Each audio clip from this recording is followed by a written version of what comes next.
자, 여러분 반갑습니다. 신학노개척 수업 바로 시작하도록 하겠습니다. 자, 오늘 이제 시험 범위 때문에 신학노개척을 부득불 이렇게 영상으로 제작을 했습니다. 꼭 보시고 시험 준비할 수 있도록 하면 되겠습니다. 자, 신학노개척 먼저 보자면은, 자, 이제 신학노개척, 우리가 이제 대항해 시대라고 불리는 그 시대입니다. 그래서 이제 대항해 시대가 이제 유럽인들이 이제 바다를 통해서 다른 세계로 막 가는 그러한 이제 역사적인 시대 흐름을 우리가 이제 신학노개척이라 혹은 대항해 시대라 부르는데, 그럼 왜 그들은 신학노를 개척을 했는가부터 보자면은, 자, 신학노개척의 이유를 보면은 향신료 비단, 그리고 동양상품의 수요 증대, 이런 것들이 이제 원인이 되겠습니다. 그래서 이제 뭐 향신료 같은 경우에는 이제 후추 같은 서양인들의 그러한 입맛을 자극하는 그러한 이제 음식들을 서양인들이 먹고 싶어 했다는 거죠. 그러니까 뭐 산업이 좀 이제 뭐 사회가 발전하다 보니까 그런 것들을 이제 찾게 되는 것이죠. 그리고 비단, 원래부터 수요가 많았습니다. 그래서 동양 상품의 그런 수요 증대가 일어났는데, 문제는 이 오스만 제국이 동지중해를 장악을 하는 바람에 무역이 이제 막히게 되는 거죠. 기존에 이제 비잔티움 제국이 있었을 때는 동양 문물이 이제 막 들어올 때, 어떻게 보면 같은 기독교 국가니까 수월했다면은, 오스만 제국은 이슬람 국가이기 때문에 어쨌든 간에 이 나라에서 이 동지중해를 컨트롤하다 보니까 수요만큼 공급이 안 되는 거죠. 그래서 동양과 직거래하고자 하는, 우리 여러분들도 해외 직구하는 경우가 있잖아요. 그런 식으로 동양과의 직거래 욕구가 많이 늘어나게 됐다라는 거죠. 그래서 어떻게든 간에 바다를 통해서 나가야 된다라는 것이고, 동방견문록으로 인한 동방의 호기심이 증가를 했습니다. 그래서 동방견문록이, 우리가 이제 마르코 폴로가 썼죠. 마르코 폴로가 썼는데, 이 동양에 대해서 이 마르코 폴로가 엄청나게 이제 좋게 얘기했기 때문에, 뭐 황금의 나라 지팡고부터 해서, 참고로 지팡고라는 나라는 재팬입니다. 재팬이 이제 황금의 나라다, 막 그렇게 얘기를 했고, 그리고 뭐 여러 가지 동방의 그러한 문물들, 동방의 수준 높은 생활이 이제 동방견문을 썼기 때문에 유럽인들이 가고 싶은 거죠, 이제. 그럼 이제 어떻게 가야 되느냐? 그 당시에 이제 천문학과, 지리학, 조선술이 이 시기를 거쳐서 발전하기 시작하는 거죠. 이슬람 쪽 뭐 이런 과학 문물들이 막 들어오면서 발달하게 된 것이고, 특히나 나침판이 사용함으로 인해서 바다에서도 이제 길을 찾을 수 있는, 옛날에는 별 보고 와야 된단 말이에요. 근데 별은 여러분 알다시피 날씨가 흐린 날에는 갈 수가 없단 말이에요. 갈 수가 없는데, 나침판을 사용하면은 어떤 상황에서라도 이동을 할 수가 있는 상황이 되기 때문에 나침판을 사용했다라는 겁니다. 그래서 전개는 주로 에스파냐와 포르투갈이 주도를 했는데, 왜 에스파냐와 포르투갈이 주도를 했느냐면, 이들은 신생 카톨릭 국가였단 말이죠. 그러니까 신생 카톨릭 국가다 보니까 크리스트교를 더 전파하고자 하는 그런 크리스트교 확대의 열망이 있었다는 것이죠. 또 하나는 대서양 연안에 위치했기 때문에 이들이 이제 대서양에서 더 바다로 이제 뻗어나갈 수 있는 지리적인 구조가 잘 돼 있다는 거죠. 그 또 하나, 유럽이 이미 영국과 프랑스, 독일 같은 이런 나라들은 이미 유럽 중심에서, 서유럽에서 어느 정도의 그러한 지분을 가지고 있었던 나라란 말이죠. 그런데 이 두 나라는 새롭게 탄생한 국가예요. 그 사이에 들어갈 수가 없단 말이죠. 그러니까 이 나라들은 다른 세계로, 밖으로 나가려고 많이 이제 노력하는 그러한 상황이 된 것이죠. 자, 그래서 그럼 이제 포르투갈부터 보자면은 포르투갈은 어떻게 항해를 시작하겠느냐? 우선 이제 포르투갈 같은 경우에는 항해 왕자, 우리 항해 왕자라고 하는데, 엘리케 왕자가 이런 대항해 시대를 걸맞는 그런 준비를 많이 합니다. 그래서 조선술을 발달시키고 항해와 관련된 뭐 아카데미 같은 거, 학교 같은 걸 세워가지고 육군이라든지, 그다음에 나침반, 조선하는 그런 것들을 막 관할을 했다는 거죠. 뭐 세우타도 점령하고, 세우타라는 도시가 있는데 거기도 점령해서 교두보를 마련하는. 그래서 엘리케 왕자가 준비를 했고, 거기에 이제 결과물로 나타난 것이 바르톨로메우 디아스라고 하는 1487년에 아프리카의 희망봉을 발견했습니다. 희망봉. 그래서 원래는 여기가 폭풍의 곳이었어요. 폭풍의 곳이었는데, 왜 그러냐면 바르톨로메우 디아스가 이제 주로 포르투갈은 어디로 가려 했냐면 인도로 가려 했어요. 그러니까 뭐 동방견문록이라든지 이런 여러 가지 얘기, 인도가 정말 환상의 나라인 거예요. 향신료도 많지, 면직물도 있지, 비단도 나오지, 뭐 환상의 나라인데 인도로 가야 되는데 이 바르톨로메 디아스가 이제 인도로 가기 위해서 아프리카를 돌았단 말이죠. 근데 이제 딱 남아프리카 공화국에 이 폭풍의 곳에 도착해서 너무 폭풍이 심하니까 못 간 거죠. 딱 아프리카 중간까지만 오고 돌아가 버렸습니다. 그래서 이제 폭풍의 곳이라고 이제 명명을 하니까 그 당시 이제 포르투갈 국왕이 너무 좀 부정적인 것 같다. 우리가 인도에 갈 수 있다. 그래서 희망봉이라고 이름을 바꿨습니다. 남아프리카 공화국 남단에 있습니다. 나중에 제도로 보겠습니다. 바스코 다가마는 이제 아프리카 희망봉을 돌아서 결국에는 1498년에 인도 항로를 개척을 했다는 겁니다. 예, 그래서 포르투갈은 이렇게 동쪽으로 인도를 찾아서 동아시아까지 진출하는 그러한 모습을 보였다는 것입니다. 또 하나 이제 뭐 지도에서 나중에 보겠지만은 포르투갈은 인구가 에스파냐보다 작습니다. 그래서 식민지를 크게 거느리다기보다는 어떤 거점들, 도시들 거점들을 정해서 그곳을 기반으로 해서 무역을 확대하는 뭐 캘리컷이라든지 고아라든지 그다음에 뭐 물라카, 그다음에 마카오 이런 동네를 점령을 해서 거기를 기점으로 해서 무역을 하는 그런 모습을 보였다는 것입니다. 자, 다음 에스파냐입니다. 에스파냐는 마찬가지로 포르투갈이 이제 먼저 이제 치고 나가는 걸 보니까 같은 이베리아 반도 국가에 있는 나라로서 약간 뭐 라이벌 의식을 느낀 거죠. 그래서 이제 갑자기 그때 당시 이제 우리가 배웠던 그 카톨릭 군주들 있죠. 이사벨라 여왕이랑 페르디난트 이 두 왕이 이제 어떻게 하면은 포르투갈보다 우리가 먼저 더 이런 경쟁에서 이길 수 있을까라고 하던 찰나에 이제 크리스토포 콜럼버스라고 하는 사람이, 원래 이 사람은 이탈리아 제네바 사람입니다. 이탈리아인인데 이탈리아 제네바 사람인데, 제네바가 아니죠. 제노아죠. 잘못했습니다. 헷갈렸네요. 제노아라고 하는 제노바라고 하는 동네의 이제 사람인데 자기가 인도를 갈 수 있다.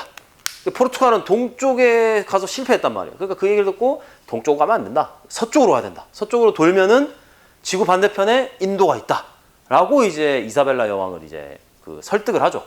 그래서 이사벨라 여왕이 그럼 가봐라라고 해가지고 여러분 잘 아는 산타마리아 호를 타고 이제 갑니다. 갔는데 이 사람이 도착한 데는 바로 미지의 세계, 신대륙이었다는 거죠. 신대륙.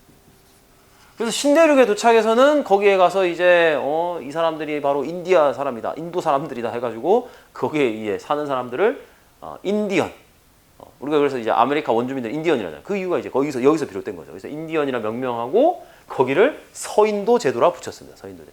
근데 전혀 서인도제는 여러분들 이 인도랑 전혀 관련이 없습니다. 관련이 없는데 콜럼버스의 약간 오판, 판단 미스로 인해서 거기가 서인도 제도가 된 거예요. 지금도 서인도 제도입니다. 지금 서인도 제도에 도착을 했고. 이 콜럼버스는 죽을 때까지 거기가 인도라고 믿었습니다. 인도라고 믿었는데 여튼 그래서 서인도 제도로 해서 이 신대륙이라고 하는 존재가 밝혀졌다. 그래서 이 1492년이라는 해는 이 아메리카 대륙 입장에서는 정말 세계사적으로 등장한 해이자 동시에 원주민들의 비극이 시작된 그런 역사다라고 보시면 되겠습니다. 자, 그다음 마젤란 1519년에 이제 마젤란 일행이 세계 최초의 세계 일주를 성공합니다. 세계 일주. 그래서 마젤란이 결국에는 이제 아메리카를 거쳐서 이 사람이 이제 그 마젤란 해협이라고 뒤에 보면 나오지만 태평양을 처음 봤단 말이죠. 태평양. 그래서 태평양에서 생고생합니다. 여러분 알잖아요. 태평양이 엄청 넓다는 거를. 태평양을 거쳐서 필리핀에 도착을 합니다. 필리핀에 도착을 해서 그 필리핀에서 원주민과 싸우다가 마젤란은 죽어요. 마젤란은 죽고 그 마젤란의 부하들이 결국에 마젤란의 유지를 이어받아서 세계 일주를 성공을 했다는 거죠. 그래서 결국에는 지구 구형설이라는 것을 입증을 했다라는 겁니다. 이 마젤란의 일행들이 이제 처음에 출발할 때 배가 뭐 세 척인가 출발했다가 결국에 한 척밖에 안 남았어요. 뭐 중간에 도망가고 그다음 선상 반란 일으키고 그래서 이제 한 척만 남아서 결국 선장이 죽었잖아요. 선장이 죽고 부하들이 남아가지고 이제 돌고 왔는데 이제 세비야에 그 세비야라는 동네가 있는데 그 동네에 이제 웬 진짜 허름한 배가 하나 들어왔는데 그게 이제 마젤란 일행의 배였던 겁니다. 그래서 이제 한 3년 가까이 이 항해를 했는데 3년 동안 이제 빚이 계속 늘어났겠죠. 이제 뭐 항해를 그냥 공짜로 하는 것도 아니고 빚이 늘었는데 이 마젤란 일행들이 동남아시아를 거치면서 후추를 몇 통 들고 왔다는 거죠. 후추를 이만한 뭐 쌤 키 허리 정도 되는 그 배럴에다가 들고 왔는데 그거 다 팔아서 빚을 다 갚았다는 그 정도로 후추 가격이 어마무시했다는. 자, 그래서 이제 에스파냐하고 포르투갈이 너무 이제 경쟁적으로 바다로 나가고 신대륙을 찾으니까 트러블이 생깁니다. 포르투갈하고 에스파냐가. 그래서 이거를 이제 교황청에서 가톨릭 국가니까 너네 왜 가톨릭 국가끼리 서로 싸우냐? 싸우지 마라. 신앙이 지내라. 해서 교황청이 그 당시에 이제 교황이 알렉산데르 6세인데 이 알렉산데르 6세라고 하는 교황이 프랑스하고 에스파냐를 프랑스가 아니죠. 포르투갈하고 에스파냐를 불러서 조정합니다. 그래서 바다에다가 자기네들도 모르는 선을 하나 그어놓고는 요 선 하나 그어놓고 동쪽은 서쪽은 에스파냐하고 동쪽은 포르투갈 해라 라고 했단 말이죠. 근데 이제 포르투갈 쪽에서 그 선이 너무 우리한테 불리하다. 좀 더 물리자. 서쪽으로 물리자 해가지고 서쪽으로 조금 더 갔는데 하필이면 그 서쪽으로 조금 더 갔을 때 걸친 나라가 브라질이에요. 그래서 브라질이 포르투갈의 영토로 들어가는 남미에서 유일하게 포르투갈 영토로 들어가는 데가 브라질이 되겠습니다. 그래서 그게 뭐냐면 1494년에 맺혀진 토르데시아스 협정이라는 겁니다. 토르데시아스 협정. 그래서 바다 경계선 협약. 서쪽은 에스파냐, 동쪽은 포르투갈. 그럼 이제 프랑스하고 영국 같은 나라들은 되게 어이가 없겠죠. 야, 니네가 무슨 근거로 저기 바다에다 선을 긋느냐. 하지만 그 당시 포르투갈하고 에스파냐가 워낙 바다에서 세력이 셌고 선두주자였기 때문에 말을 할 수가 없었어요. 그리고 그 당시에 뭐 종교개혁이 막 일어나는 시점이었지만 그래도 여전히 로마 카톨릭이 강했던 시대이기 때문에 카톨릭의 후원을 받았던 에스파냐와 포르투갈한테는 찍소리를 못했다라는 겁니다. 그래서 이렇게 에스파냐하고 포르투갈이 먼저 이렇게 바다를 향해서 나아갔다라고 볼 수가 있는 거죠. 자, 그래서 이 지도가 이제 바로 이제 신항로 개척 시대 때 지도인데 여러분 교과서에 있습니다. 교과서 132쪽에 보면은 나와 있으니까 참고하시고 여기서 이제 보면은 크리스토퍼 콜럼버스가 이렇게 가죠 이제. 여기가 서인도 제도죠. 그러니까 여기는 지금 쿠바, 뭐 도미니카 공화국 뭐 이런 쪽인데 전혀 인도하고 상관없는. 근데 이제 여기 가서 여기 인도입니다라고 얘기하니까 얼마나 황당하겠습니까? 원래 사는 사람들이. 포르투갈은 반대로 이쪽으로 돌아가죠. 이제. 돌아가서 이제 바스코 다가마 같은 경우에는 캘리컷에 도착을 했고 여기 이제 바르톨로메 디아스는 여기 희망봉, 여기가 희망봉입니다. 도착을 했다라는 것이고 여기 보면 이제 포르투갈은 좀 군데군데 이렇게 점처럼 있죠. 아까 전에 선생님이 말한 대로 거점 방식의 그러한 이제 신항로 개척을 했다는 것이고 에스파냐는 땅이 인구가 많기 때문에 아예 이쪽을 다 식민지로 삼아 버리는 거죠. 이쪽을 다 필리핀까지 해가지고 이쪽을 식민지로 삼는 모습을 보이고 있다라는 겁니다. 마젤란은 이렇게 돌아서 이렇게 시작을 해서 이렇게 해서 이렇게 갔습니다. 참고로 아메리카는 아메리고 베스푸치라고 하는 그 사람의 이름을 따서 된 겁니다. 다른 대륙이다. 여기 인도가 아니다. 이래서 된 겁니다. 자, 그러면 이제 신대륙 발견에 명과 암이 있습니다. 이제 여기는 대항해 시대에 이 명과 암이 있는데 어두운 부분이 바로 이 부분입니다. 자, 원래 아메리카에는 문명이 있었습니다. 원래 문명이 있었는데 고대 마야 문명과 아스테카 문명, 잉카 제국 이렇게 있었다는 거죠. 그래서 고대 마야 문명은 멕시코만 연안에 있었던 나라고 피라미드형 신전, 천문학, 그다음에 연가 이시진법을 사용을 했었고 아스테카 문명은 14세기 이후에 멕시코 공원에 있었던 데고 나라고 그다음에 아스테카 제국이라고 합니다. 수도가 테노치티틀란이라고 해서 인구가 한 30만 명 사는 엄청 거대 도시이면서 계획 도시였습니다. 그림 문자 사용했고 피라미드형 신전을 만들었습니다.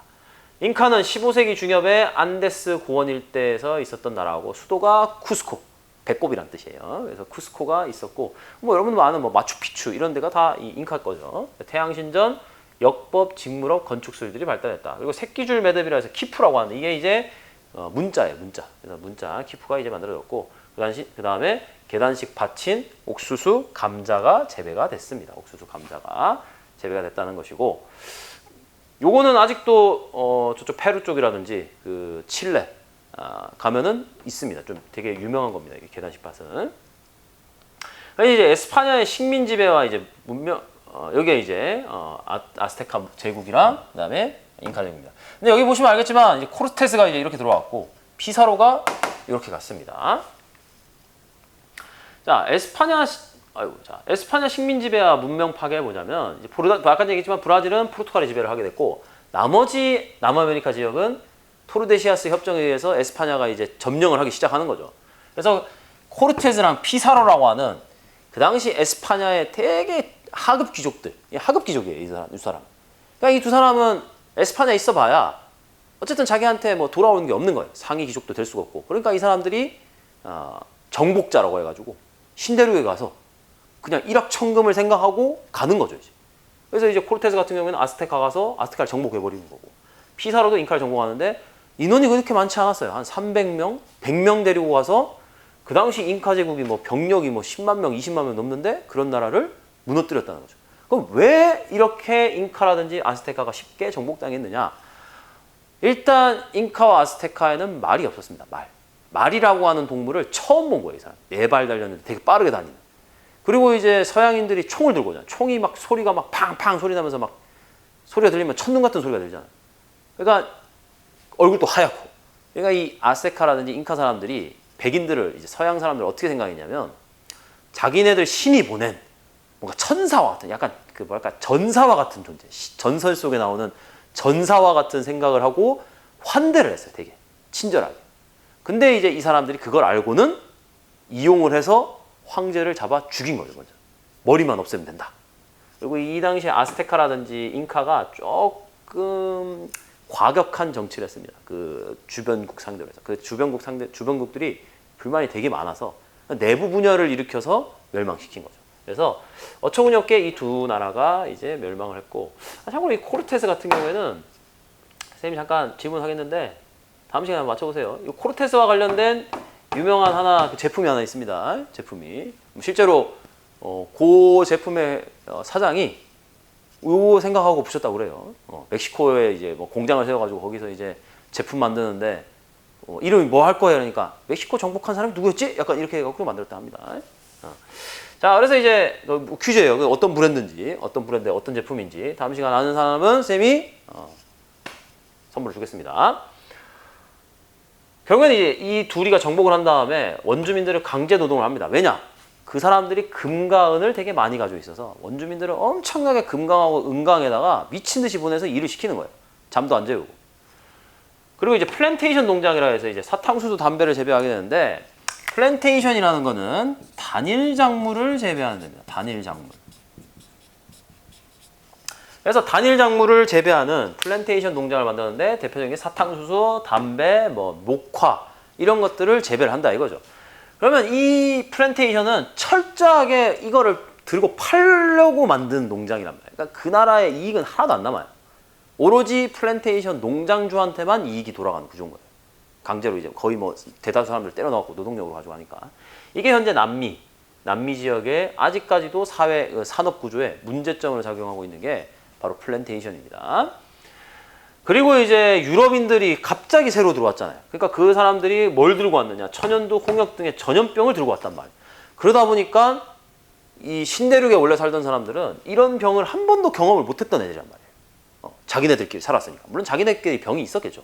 하지만 그건 자기네들 아래서 해결이 되는 건데, 외부인들이 이걸 들고 오니까 결국엔 이 전염병에 희생당하는 모습을 보입니다.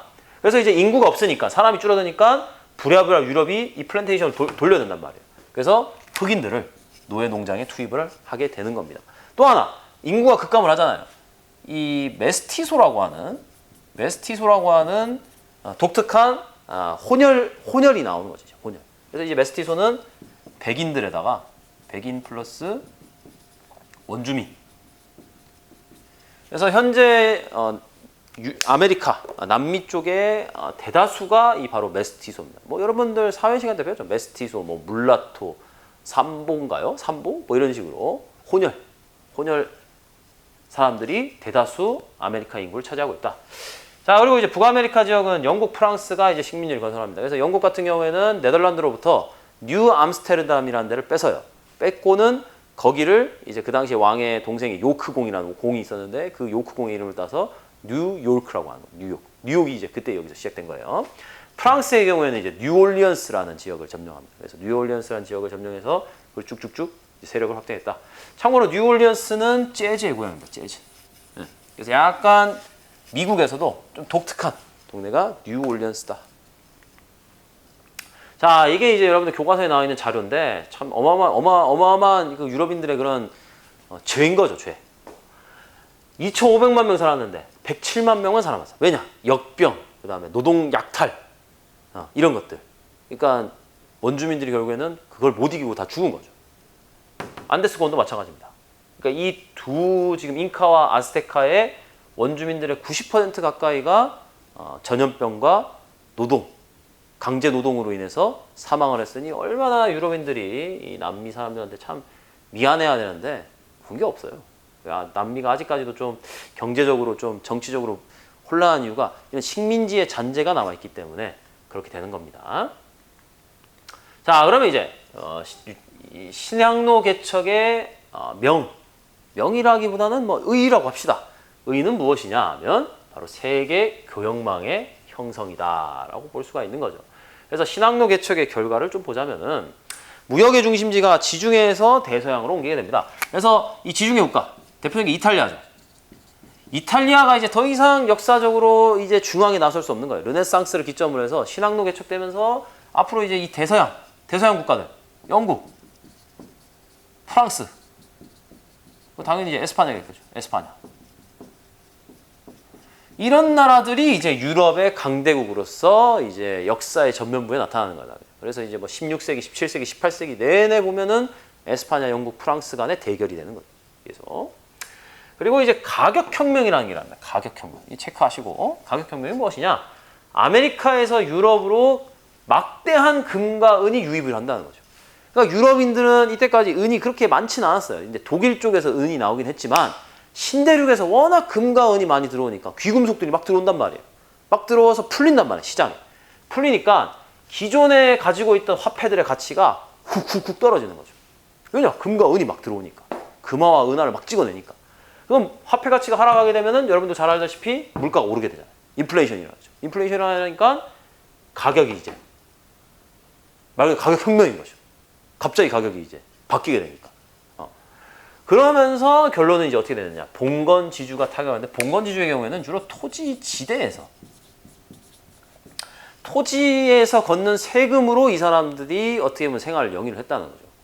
근데 이제는 이 시대가 금과 은이 유입하면서 화폐 가치가 타락하고 물가가 폭등하면서 물건을 파는 장사하는 사람들이 갑자기 확 성장하게 되는 거죠. 그래서 여기 나오면 상공시민계층이 지위가 엄청나게 올라가는 거죠. 왜냐? 갑자기 오늘 100원 하던 게 갑자기 1,000원 팔아야 되니까. 그럼 이 사람들이 자본을 엄청나게 끌어들이는 거 아니에요. 반대로 봉건지주 같은 경우에는 토지 수익 자체가 이제 농민들 입장에서는 토지 지대를 뭐 납부를 해봐야 이제 이게 돈이 되는 거 아니까. 장사가 돈이 된다는 거 아니까. 다 떠나가는 거죠. 떠나가다 보니까 농사를 짓는 사람들은 숫자가 줄어들게 되는 것이고 상공업을 하게 되는 사람으로 막 진출을 하게 되니까 토지 이윤이라든지 지대가 낮아질 수밖에 없고 토지 지대를 기존의 화폐 가치로 이제 환산했을 때는 화폐 가치가 하락이 되니까 돈이 없는 거죠. 이제. 수입이 예를 들면 100만 원이었으면은 뭐 20만 원, 30만 원으로 폭락이 돼버리는 거죠. 화폐 가치가 떨어졌기 때문에. 물가도 오르고. 그러니까 이 사람들은 물가가 오르니까 돈을 더 많이 버는 거죠. 어쨌든 화폐 가치가 떨어졌다 하더라도 물가가 올라서 본인들이 돈을 많이 벌게 됐으니까. 네. 약간 뭐 이게 좀 어려운 얘기이긴 하지만 예를 들면 이런 겁니다. 화폐 가치가 하락해서 물가가 올랐잖아요. 그럼 기존에 원래 100원에 팔 거를 1,000원에 파니까 이 사람들은 어쨌든 간에 1,000원을 버는 거잖아요. 그럼 자본이 계속 쌓이겠죠. 자본.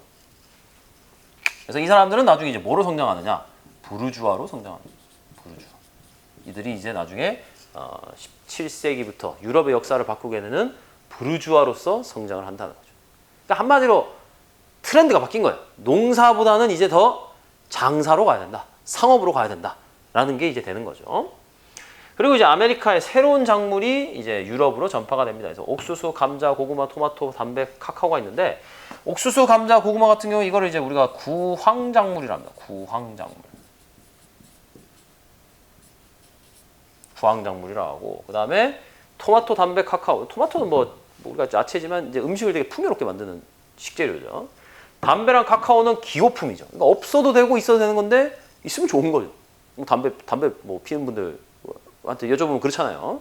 카카오는 이제 원래 썼는데 이게 이제 벨기에에서 여기에다가 이제 설탕하고 우유를 넣으면서 지금의 초콜릿으로 이제 바뀌게 되는 거죠. 이제. 그래서 벨기에 초콜릿이 원래 제일 유명합니다. 구황작물은 이제 유럽의 인구를 증가시키는, 그러니까 뭐 빵이 없다 하면은 구황작물로 때우는 거죠. 그래서 유럽의 인구는 증가했다. 그러니까 어떻게 보면 좀 씁쓸하죠. 유럽은 인구가 늘었는데 아메리카는 인구가 줄어든 그런 고통을 당했다라는 겁니다. 여러분들 이 가격 혁명이 약간 궁금하면은 그 다음에 월요일 날 수업 때 다시 한번 설명을 하도록 하겠습니다. 여러분 잠깐 이해를 못할 수도 있을 것 같은데 요거는 쌤이 다시 한번 보충 설명하겠습니다. 자, 그다음에 이제 노예무역과 삼각무역인데 노예무역은 무엇이냐? 아메리카 플랜테이션 농장의 부족한 농덕을 아프리카의 흑인으로 충당하는 거죠. 네. 그래서 이제 초기에는 이 포르투갈 상인들이 시작을 했습니다. 초기에는. 그래서 이제 좀 이따 지도에 보면 나오겠지만 북아프리카 쪽에 원래 사하라 사막 쪽에서 원래 노예무역이 실제로 있었어요. 노예무역이 있었는데 이게 더 활성화되는 거죠. 그래서 이제 포르투갈 사람들, 유럽 사람들은 무기라든지 공산품을 갖다 주면은 흑인을 대가로 받는 거죠. 그럼 그 흑인들을 아메리카로 보내는 거죠. 플랜테이션을 보내서 농업을 하게 하고. 그럼 이제 아메리카에서는 뭘 받아오느냐? 뭘 이제 들여오느냐? 사탕수수라든지 커피라든지 이런 것들을 들여오는 거죠. 삼각무역이 대서양 중심의 유럽, 아메리카, 아프리카를 잇는 무역이다. 자, 그래서 이제 세계적인 교역망이 형성합니다. 그래서 영국, 프랑스, 네덜란드 등이 동인도 회사, 이스트 인디아 컴퍼니라 해서 이제 동인도 회사라고 하는 약간 복합적인 거예요.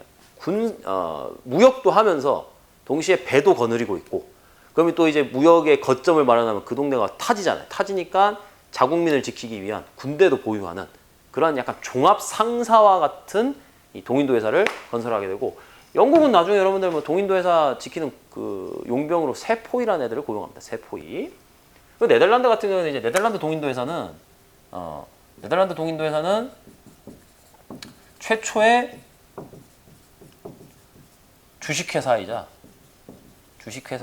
동시에 최초의 다국적 기업이었습니다. 그래서 이 네덜란드 동인도 회사 같은 경우에는 주식을 모집했어요. 주식을 발행해가지고 주식을 통해서 투자받아서 기업의 이윤을 늘리고 나중에 배당이라든지 그 주식 차익으로 돈을 벌게 한다든지 그런 모습을 보였고, 이 네덜란드 동인도 회사는 여러분들 시가가 그 당시에 그 지금의 가치가 얼마 정도 되냐면은 현재 가치입니다. 현재 환산했을 때 9,035조 원 정도의 어마어마한 가치를 가지고 있는 그런 회사였다라고 볼 수가 있습니다. 참고로 현재 전 세계에서 제일 잘 나가는 기업이 애플인데, 애플이 이제 2020년 기준으로 했을 때 시총이 2,287조 원이었어요. 2,287조 원. 우리나라에서 제일 잘 나가는 건 삼성인데, 삼성 같은 경우에는 499조 원